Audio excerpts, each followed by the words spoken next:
받으시기 바랍니다. 네, 제가 인사드리고 싶습니다. 여기 어르신들 계시고 저는 이민교회에서 자랐습니다. 1.5세로 자랐고 그리고 지금 하나님께서 인도하시는 대로 어떻게 우리 이민교회 하나님 어떤 일을 하실까 기대하고 있는 사람입니다. 보면서 이민교회를 통해서 하신 하나님의 크신 은혜, 양육하신 하나님의 귀한 다음 세대들 보면서 감사드리고 인사드리고 새해 복 많이 받으시라고 제가 존경과 감사를 표하고 싶습니다. 제가 펠로십 교회 올 때마다 느끼는 것은 이 교회는 하나님의 은혜가 있는 교회라는 확신입니다. 그냥 머리로 아는 것이 아니라 저의 영에 느껴집니다. 하나님의 은혜가 있구나, 하나님의 사랑이 있구나. 그리고 지금 있는 과정 가운데서도 특히 관계 가운데 아무도 모르는 곳에서 사랑하기를 선택하시는 분들이 가득한 교회라는 것이 느껴집니다. 하나님이 기뻐하십니다. 그 귀한 교회와 말씀을 나눌 수 있는 것이 저에게도 특권입니다. 오늘 말씀은 창세기 39장 1절에서 3절 보겠습니다. 창세기 39장 1절에서 3절 보도록 하겠습니다. 주제는 형통한 삶이라는 제목으로 말씀 나누겠습니다. 창세기 39장 1절에서 3절입니다. 교독하면 좋겠습니다. 3절은 함께 읽겠습니다. 1절 제가 먼저 읽어 올립니다. 요셉이 이끌려 애굽에 내려가매 바울의 신하 친위대장 애굽 사람 보디발이 그를 그리로 데려간 이스마엘 사람의 손에서 요셉을 사니라. 여호와께서 요셉과 함께 하심으로 그가 형통한 자가 되어 그의 주인 애굽 사람이 함께 읽겠습니다. 그의 주인이 여호와께서 그와 함께 하심을 보며 또 여호와께서 그의 범사에 형통하게 하심을 보았더라. 같이 기도하겠습니다. 하나님, 이 시간 말씀을 필 때 사람의 말의 지혜가 아닌 성령의 나타나심과 능력을 구합니다.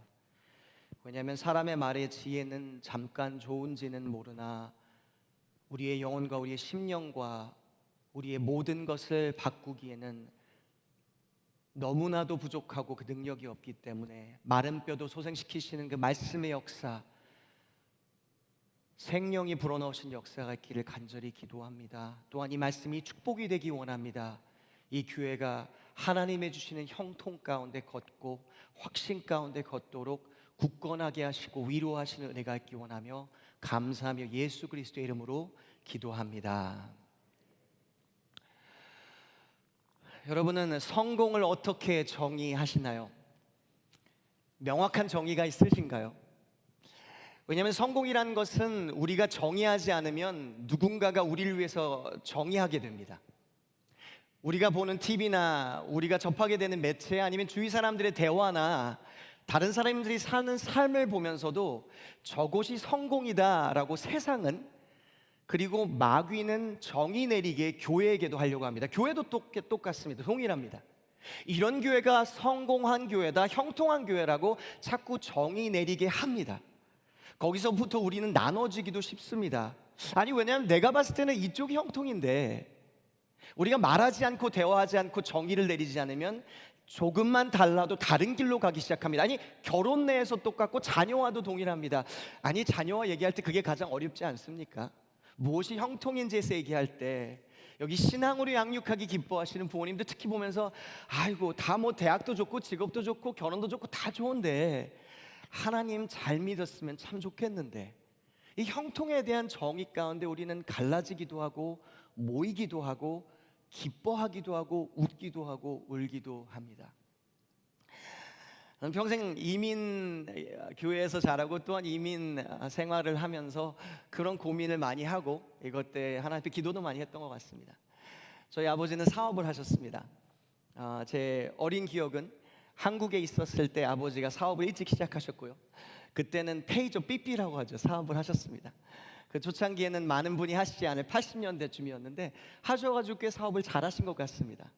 그래서 80년대 중반 때 벌써 뭐 운전해 주시는 분도 계셨고, 그래서 꽤 이렇게 사실 수 있구나 하는 그런 뭐 세상이 말하는 형통 아니면 성공을 조금 보기도 한 것 같습니다.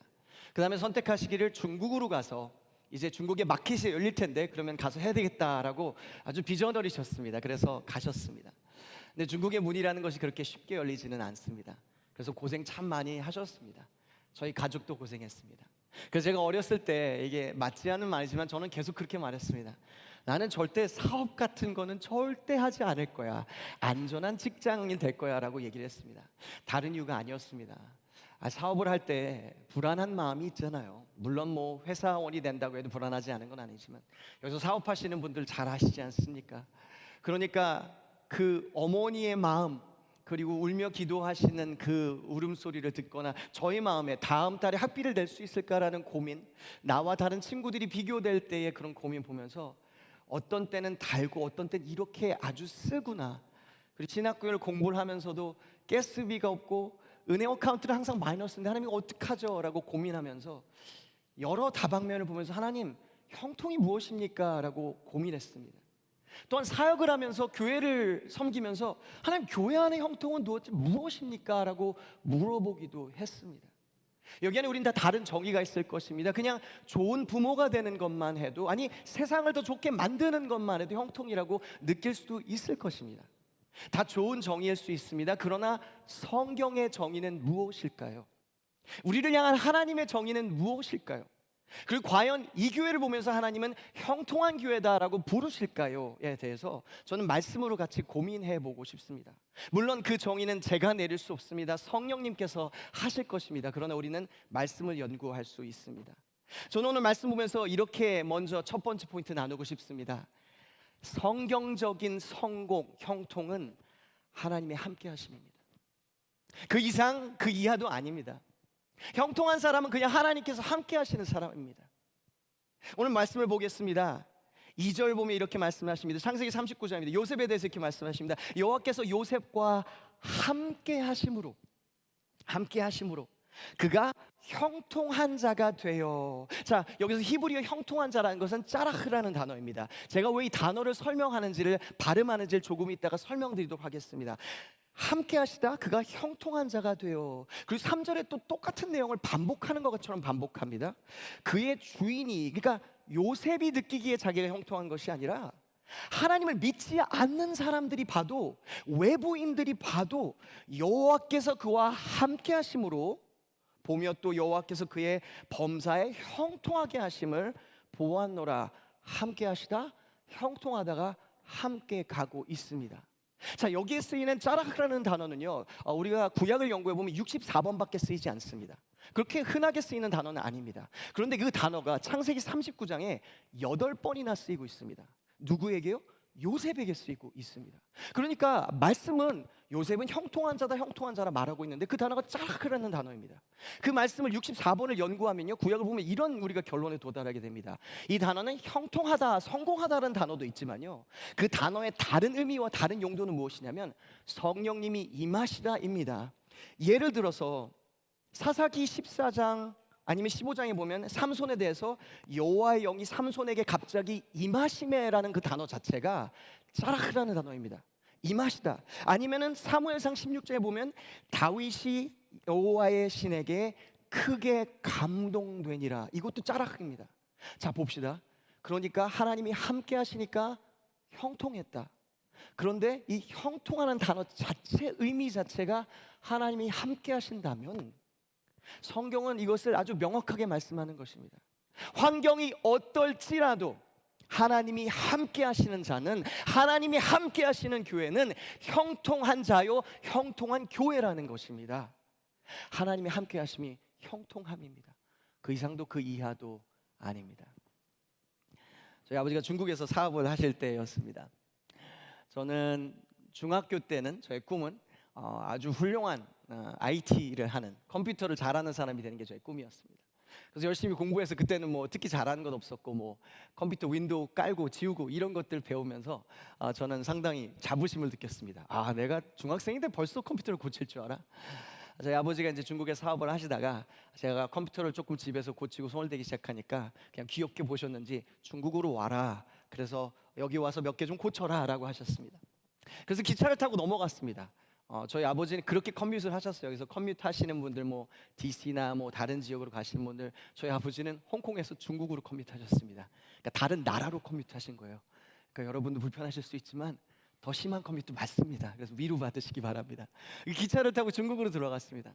가니까 회사 차가 기다리고 있더라고요. 아주 좋은 차가, 검정차가 있어요. 운전자도 보내준 거예요. 탔어요. 처음에는 조금 놀랐지만 조금 있으니까 기분이 좋아졌습니다. 아, 나를 이렇게 대우해 주는구나.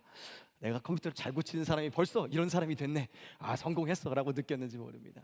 회사에 도착을 했습니다. 들어갔더니요, 아버지가 나오시는데 거기서 물론 이제 다 이제 통솔하시고 하시는 그런 일이 있어서 그런지 모르지만 직원들이 나와서 한국 직원들, 중국 직원들 이렇게 인사를 하는 거예요. 아니, 저는 중학생인데 인사를 해주는 거예요. 그리고 컴퓨터 고치는 이제 그 오피스의 사무실에 갔습니다. 두 명의 여직원이 있어요. 저희 아버지가 보면서, 아, 여기 컴퓨터 고치러 왔으니까 내 아들이니까 뭐 필요한 거 있으면 뭐라도 다 갖다 줘요라고 말하는 거예요. 와가지고 아주 친절하게 뭐 필요한 거 있냐고, 뭐 차라도 갖다 줄까, 물이나 갖다 줄까, 간식 갖다 줄까 물어보는 거예요. 아니, 집에서도 저한테 아무도 그렇게 안 해줬거든요. 이게 웬 갑자기 호의예요. 그래서 너무 기분이 좋았어요. 컴퓨터를 고치다가 목마르기 시작해서 물어봤습니다. 저기요, 아무 대꾸가 없습니다. 둘이서 막 수다 떨고서 저를 뭐 아는 척도 안 하는 거예요. 제가 한 번 더 저기요 물어봤어요. 다시 수다 떨고 대꾸도 안 해요.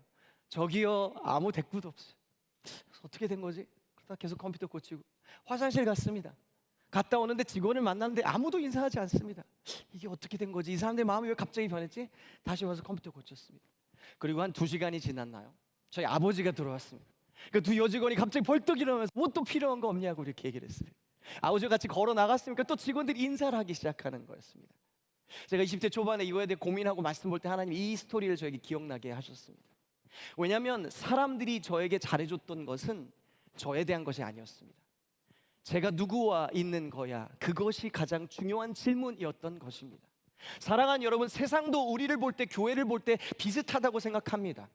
우리를 보면서 세상은 고개를 조아리면서 아이고 공경합니다, 존경합니다 라고 하지 않을지 모릅니다. 아니, 예수님께도 그렇게 하지 않는다면 왜 우리에게, 교회에게 그렇게 하겠습니까? 그러나 심지어 그럴지라도 예수님과 하나님과 만왕의 왕과 걷기 시작한다면 우리를 심지어 좋아하진 않아도 우리를 존경할 수는 있을 것입니다. 우리와 함께 하신 하나님을 보면서 아, 뭔가 다르구나, 뭔가 새로운 일이 있구나, 기적이 있구나 보는 역사가 있을 것입니다. 사랑하는 여러분, 형통은 하나님이 함께 하십니다. 우리의 역할은 하나님 앞에 붙어가는 것입니다. 요한복음 15장입니다. 예수 그리스도 안에 거하고 예수님이 우리 안에 거하는 것입니다. 그러면 많은 열매를 맺는 것입니다. 예수님을 떠나면 아무 열매도 맺을 수 없는 것입니다. 형통은 무엇입니까? 하나님과 함께하는 것입니다. 예수님 안에 거하는 것입니다. 야고보서 4장 8절은 말씀하십니다. 하나님께 가까이 오라, 그리하면 그가 너를 가까이 하시리라 말씀하시는 것입니다. 우리 기독교 가운데, 전통 가운데 보면 요한 웨슬리라든지 아니 A.W. 토저라는 저자들이 강하게 추천했던 책 중에 하나는 하나님 임재 연습이라는 책이 있죠. 그래서 읽어보시고 접하시고 만약에 제자 훈련을 하시거나 하면은 접하실 수도 있는 책이죠. 근데 그 책은 참 재밌는 건 뭐냐면 그 저자는 본인 인생에서는 나는 사역을 했다라고 말하기는 어렵다고 본인은 말합니다. 사실 책도 쓰지 않았습니다. 근데 이상하게 기독교의 고전이 됐습니다. 그분이 했던 것은 특별한 일이 아니었습니다. 어렸을 때 프랑스에서 자랐는데 너무 극심한 가난 가운데 자라다가 먹고 살기 위해서 군인이 됐습니다. 군인이 돼가지고요, 거기서 다리를 다치게 됩니다. 그 다음에 별수 없이 군인이 되지 못하니까 수도원으로 들어가고 군대에서 만난 예수님을 사랑하며 평생 살기를 선택합니다. 그래서 그 수도원에서 얻게 된 이름이 브라더 로렌스라는 이름이었습니다. 그 이름을 얻고서 이제 거기서 사역하는데 2가지 사역이 맡겨집니다. 첫 번째, 구두를 고치는 일이었습니다. 수선하는 일이었습니다. 두 번째, 부엌을 청소하고 요리를 하는 일이었습니다. 그런데 그가 무엇을 하든 그가 평생 한 가지 했던 영성 훈련이라면 그것은 하나님의 임재 연습이었습니다. 근데 그 글을 보는데 아주 흥미로운 글이 있었습니다. 그가 구두 수선을 할 때도 하나님의 임재를 초청하면서 했다. 그가 부엌의 바닥을 닦고 걸레질을 할 때도 하나님의 임재를 모시고서 했다. 그가 계란을 만들 때도 하나님 임재를 모시면서 했다라고 적습니다. 그리고 어떤 사람들이 그가 부엌의 바닥을 닦고 있을 때 걸어 들어온 사람이 갑자기 무릎을 꿇고 하나님의 영광을 느끼며 예배하기 시작했다는 기록이 있습니다. 아니, 그는 복음을 전하지도 않았습니다. 예수님에 대한 말을 하지 않았습니다. 찬양하지도 않았습니다. 아니, 겉으로는 찬양하지 않았습니다. 겉으로는 설교하지 않았습니다. 하나님의 임재만 누렸습니다. 그것을 유일한 인생의 목표로 삼았습니다. 그런데 그거 하나를 통해서 하나님의 임재가 있기 시작하니까 사람들이 그 공간에 들어오는 순간, 그 영적 공간에 들어오는 순간 엎드리며 하나님의 임재를, 영광을 경험했다라는 것입니다. 너무나 도전이 됐습니다. 저는 목사기 때문에 말씀을 증거하는 사람 아닙니까? 기도를 인도하고 사람을 이끄는 사람들 아닙니까? 영적으로 이끌어야 되는 사람 아닙니까? 말씀을 열심히 증거하고 해도 어떤 때는 아무런 감흥이 없을 때도 있습니다. 하나님과 가까이 한다면 더 큰 역사가 있을 수 있을 텐데, 그리고 마음이 아팠습니다. 하나님, 이것은 다른 것이 아닙니다. 왜냐하면 성령께서 말씀하신 것은 힘과 능도 아니고 주의 영이라고 하셨는데, 하나님 함께하기 원합니다. 사랑하는 여러분, 여러분이 주중에 무엇을 하시든 어떤 일을 하시든 중요하지 않습니다. 아니, 주부로서, 어머니로서 부엌에서 일을 하시고 집안일을 하셔도 그 안에 성령님을 계속 초대하시고 그 다음 하나님의 임재 연습을 하신다면 그 자리가 성소가 될 줄 믿습니다. 그 순간이 형통인 줄 믿습니다. 그 순간 때문에, 바로 그 일 때문에 우리 자녀들이 하나님의 영광을 경험할 줄 믿습니다. 우리 요한복음 15장에 나오는 것처럼 누가복음 15장에 나오는 것처럼 탕자가 잠깐 떠날지라도 그 집에 있었던 그 좋은 집의 영광의 기억에 씨앗이 있기 때문에 돌아올 수밖에 없을 것입니다. 하나님의 임재를 연습하는 사람은 형통한 삶입니다. 모세는 참 훌륭한 사람이었습니다. 그런데 모세의 훌륭한 이유를, 그 삶을 총체적으로 결론을 내리면서 신명기 34장 10절은 이렇게 말하고 있습니다. 전 저와 여러분이 인생을 마무리하면서 이런 이야기를 들을 수 있으면 얼마나 영광스러울까라고 꿈꿔봅니다. 이렇게 말씀하십니다. 그 후에 이스라엘에 모세와 같은 선지자가 일어나지 못하였다니, 아니 그 후에 모세 같은 사람이 없다라는 것입니다. 그 당대도 아니고 그 후에도 모세 같은 사람이 없대요. 그 이유가 무엇일까요? 아니, 기적을 일으켜서요? 만나가 임해서요? 홍해가 갈라져서요? 아닙니다. 이렇게 말씀하고 있습니다. 모세는 여호와께서 대면하여 아시던 자요. 여기서 시작됩니다. 물론 그 다음에 계속 읽으면 홍해의 갈라짐과 기적도 나타납니다. 근데 그것은 그냥 열매일 뿐입니다. 예수님 안에 거하니까 일어나는 귀한 열매일 뿐입니다. 그러나 모세가 전무후무한 하나님의 사람인 이유는 그가 하나님을 대면하여 알던 자라는 이유입니다.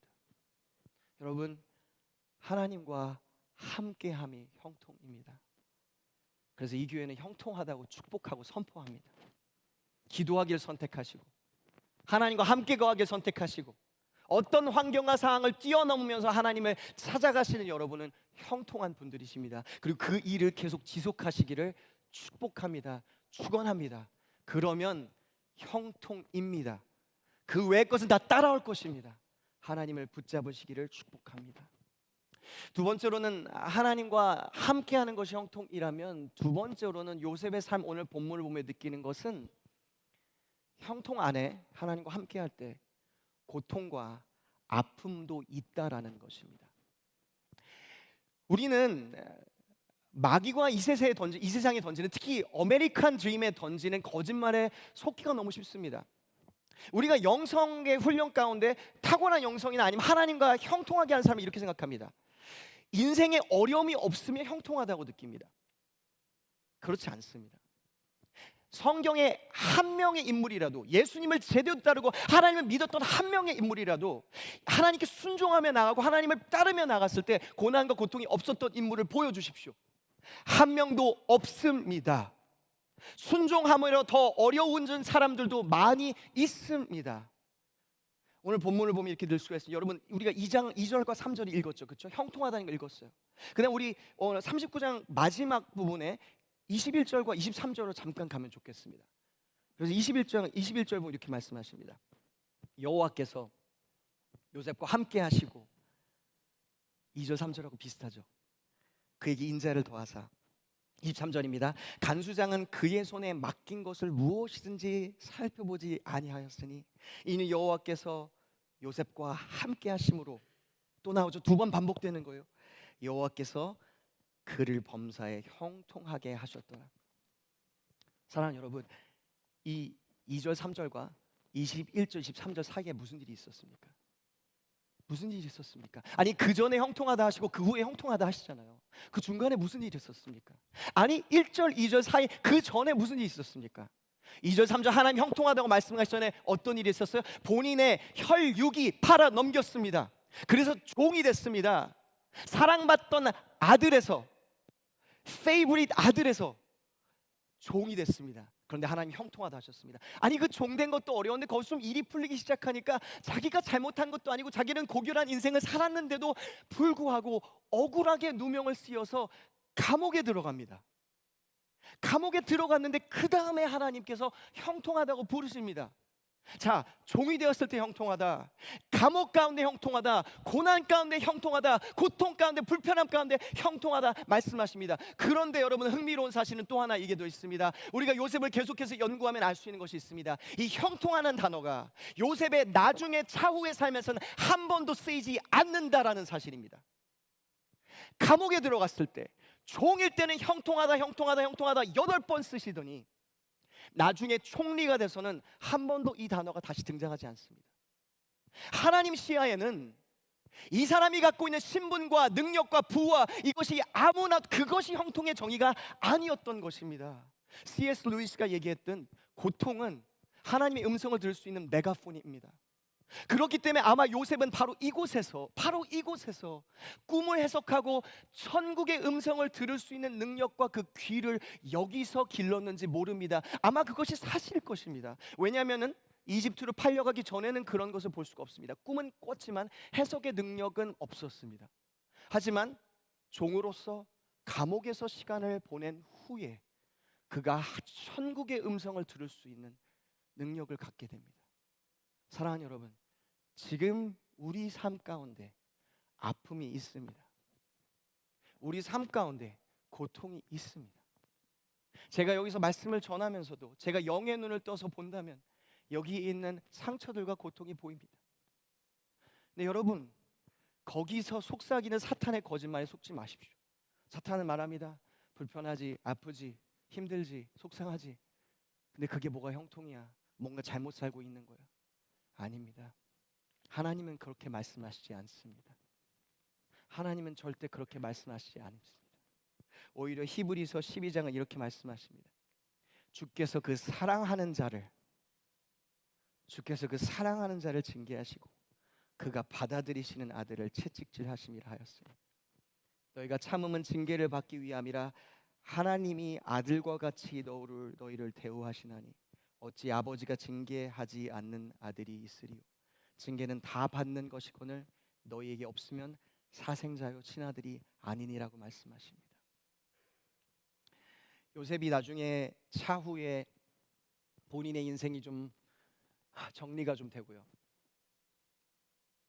하나님과 함께 하심의 그 형통의 열매가 삶의 다른 부분에도 일어나기 시작합니다. 재정적으로, 가정적으로 등등 많은 거의 회복과 아버지와의 다시 만나는 형통, 재회, 그것이 이루어집니다.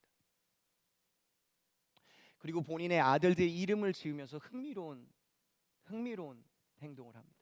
왜냐하면 본인들의 아들의 이름을 지을 때는 자녀들의 이름은 아주 특별한 의미를 갖고 짓지 않습니까? 이렇게 짓습니다. 여러분, 창세기 우리가 41장에 보면 51절에 보면 이렇게 말씀하십니다.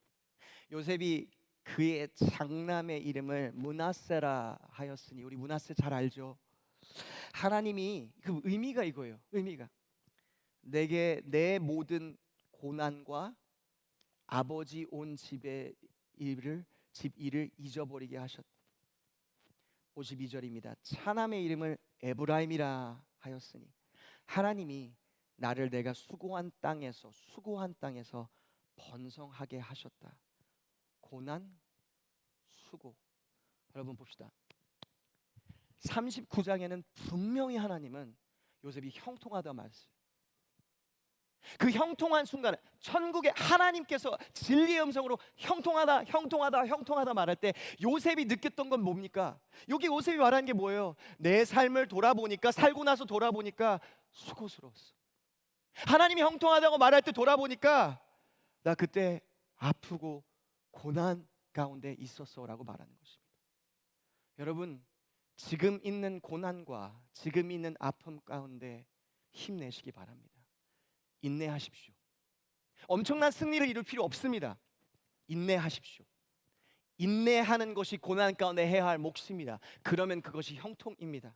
지금 형통한 것입니다. 하나님께 가까이 하면 지금 형통한 것입니다.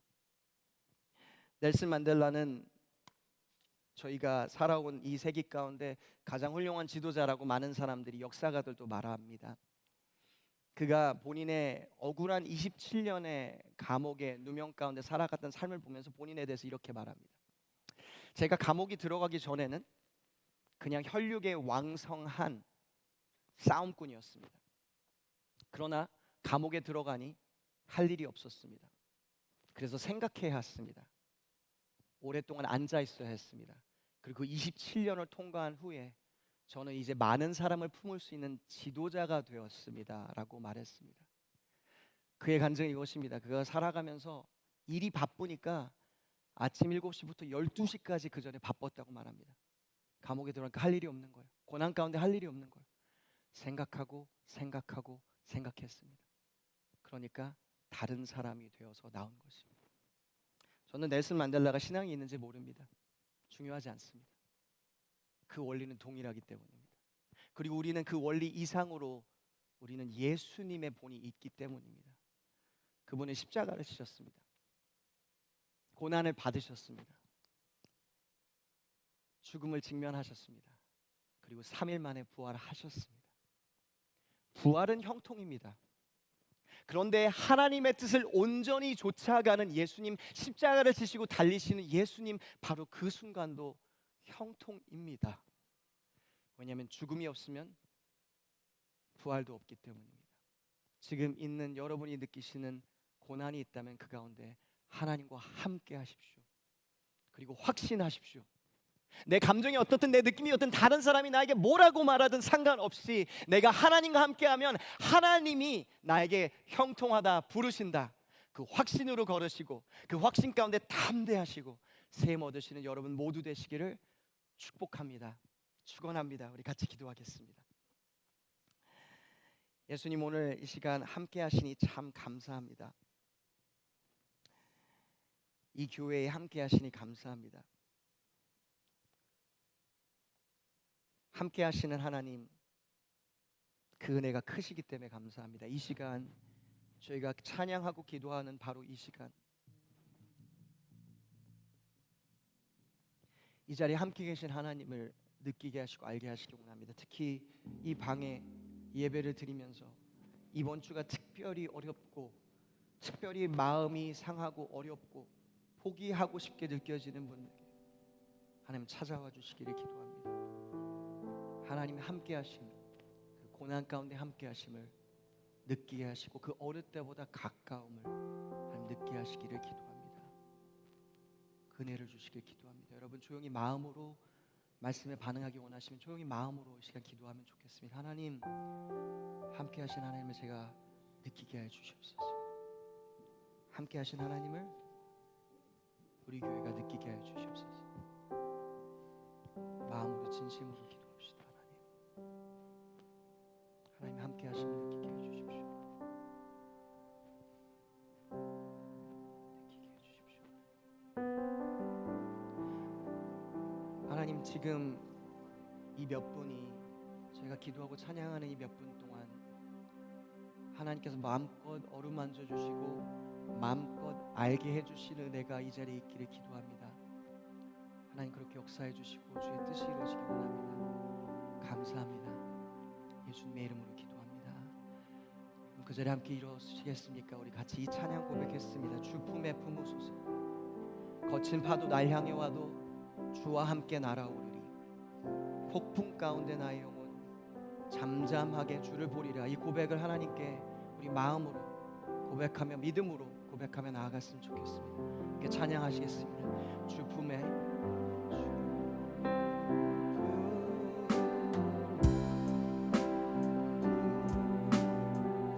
품으소서.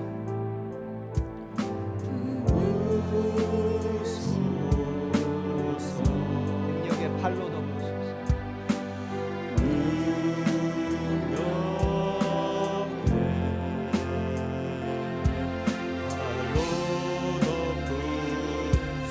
거친 파도 날 향해 와.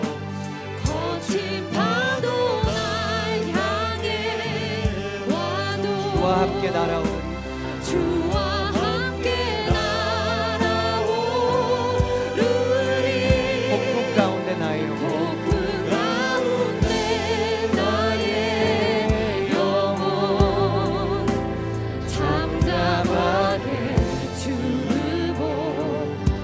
주님 안에 나 거하리. 주님 안에 나 거하리. 주 능력 나 잠잠히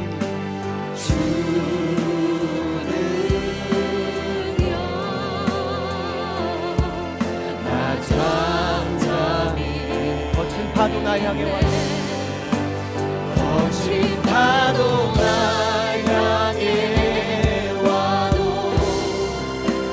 주와 함께 날아오르리. 폭풍 가운데 나의 영혼 잠잠하네. 우리 같이 한번 손 들고 찬양합시다. 거친 파도 나 향해 와도 거친 파도 나 향해 주와 함께 날아오르리. 주와 함께 날아오르리. 폭풍 가운데 나의 영혼 폭풍 가운데 나의 영혼 잠잠하게 주를 보리라. 우리 한 번 더 찬양합시다. 거친 파도 나 향해 와도 진심으로 고백합니다. 거친 파도 나 향해 와도 주와 함께 날아오르리. 가운데 나의 영혼 잠잠하게 시간 함께 기도하겠습니다. 함께 기도할 때 하나님과 함께 날아오르게 하여 주시옵소서.